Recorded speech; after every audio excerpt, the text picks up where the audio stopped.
I wish good things to you who's watching this. I am Alexey, and today I wanted to share with you a fun Azul endgame that I got to play in a casual game against one of our subscribers a few months ago. The reason why I want to share this with you is because of an extremely unlikely tile runout that occurred in round 5, but also because this endgame is illustrative of an important strategic concept in expert Azul play that I hadn't talked about much on my channel just yet. So we are in round 4, and I already have a sizable advantage. First of all, I have 13 extra points on the scoreboard because my opponent was forced to discard some tiles in the earlier rounds and get negative points. And also I am ahead on row 2 because my opponent's row 2 is currently clogged, whereas I managed to successfully complete row 2 in all the previous 3 rounds. However, my opponent has already completed a column 4, whereas I still have work left to do on my column 1. So let's see how round 4 progresses from now. My opponent is first to start. They understandably take 1 gold to complete their row 2, and I get the 1 white for row 1, and also I want to get the first player tile so that I get to start the last round. My opponent starts completing row 5 on the blacks, and they know that they are trailing behind, so they're trying to create threats to get back into this game. For example, if I am not careful enough, they have enough tiles in this round to complete row 5 and row 3 and get 2 columns. For example, if I do something silly like, I don't know, take 2 whites for my row 2 now, then the 3 blues will merge, and then they will of course put the 3 blues on row 3, get a ton of points, and even threaten to complete row 5 with the blacks.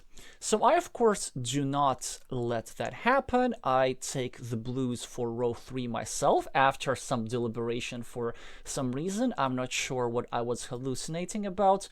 But anyway, they take the 2 blacks, and now the rest is kind of forced because I have to take the 2 whites, otherwise row 1 will be denied to me. My opponent takes 1 white for the first row.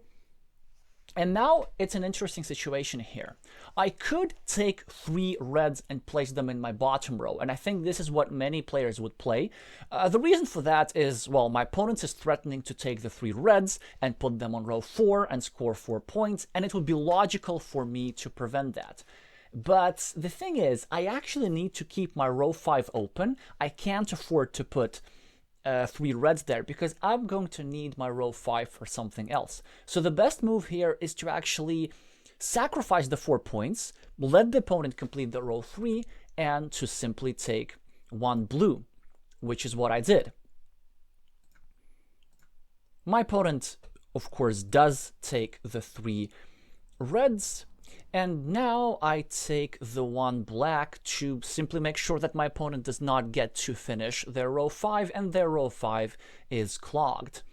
Now my opponent understandably takes the 2 golds, the 3 golds I mean, for their row 4 because, well, that is what they need for row 4. They will be getting 7 points actually if they get just 1 more gold tile in the last round. And I am left with this 1 blue piece, and this actually is the main move that we're going to discuss today. So first of all, if you are an aspiring expert Azul player, then pause the video right here and do let me know what you would do in this situation. Well, you only have 2 legal moves. Obviously, you have to take this blue, and you have to either discard it or place it in row 5. I'm going to tell you what I did in 3, 2, 1. So this is an interesting situation here.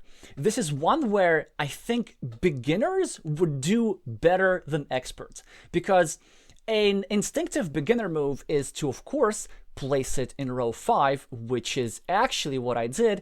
And the reason is, well, you know, if we put it in row if we drop it on the floor, we get negative points, and I don't want to get negative points.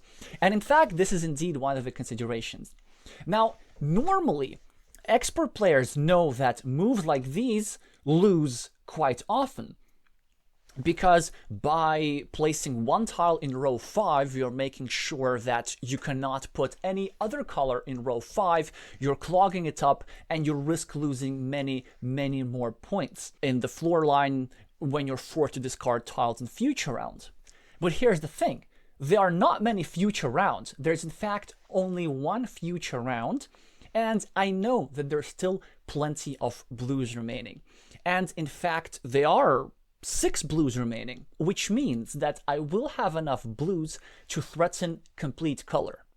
Now, this threat may seem moot because my opponent just needs to take 2 blues away from me to prevent me from getting complete color. But it is not about actually getting complete color. It is about the threat. And that is the strategic concept I wanted to talk about today, threats. The point is, because there are 6 blues remaining, in the runout of round 5, there will be at least one plate which has at least 2 blues in them. This means I get to grab this tile group of blues first and place them on my bottom row and threaten complete color. So this will force my opponent's hand. My opponent will need to take whatever other blues are remaining on any other plate just to make sure that I don't get complete color. And hopefully, this will make sure that many tiles converge in the center in a way that is awkward for my opponent, and when they actually start taking the colors that they need, the gold or the blacks, for example, then they will be forced to take larger tile groups and lose floor line points. So this is what the threat is all about. It is not to actually get the complete color. It is just to force your opponent's hand and make sure that your opponent is forced to play awkward moves. But sometimes, just sometimes, you get a round 5 runout like this.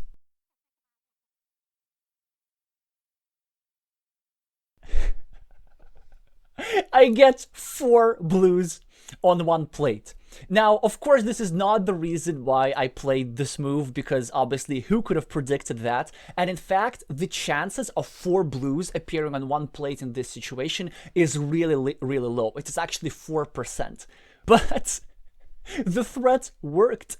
Just because I placed 1 blue on row 5, I now get to complete row 5 with this tile group of 4 and guarantee myself complete color, because there's still 1 blue remaining on each of these 2 plates, and if my opponent takes 1 blue for their row 1, I of course will take the other blue for their row 1 and complete both my top row and my column 1, and of course the complete color on the blues. So now let's see what's happening in the remainder of the endgame. My opponent grabs the 1 gold. Now also an instructive moment. We don't even rush to take the blues because there's still 2 of those remaining. Let's just wait first for my opponent to take the blues. And only then, of course, we have to take the blues ourselves.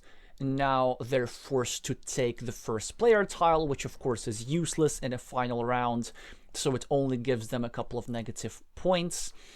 I get the whites just to prevent my opponent from getting the whites. And of course, they have to discard the 1 gold, because why would they want to discard the 5 reds and lose so many points? I get the 5 reds. And even though I discard 2 reds, overall I gain a point because I gain 3 points from the reds on my row 3.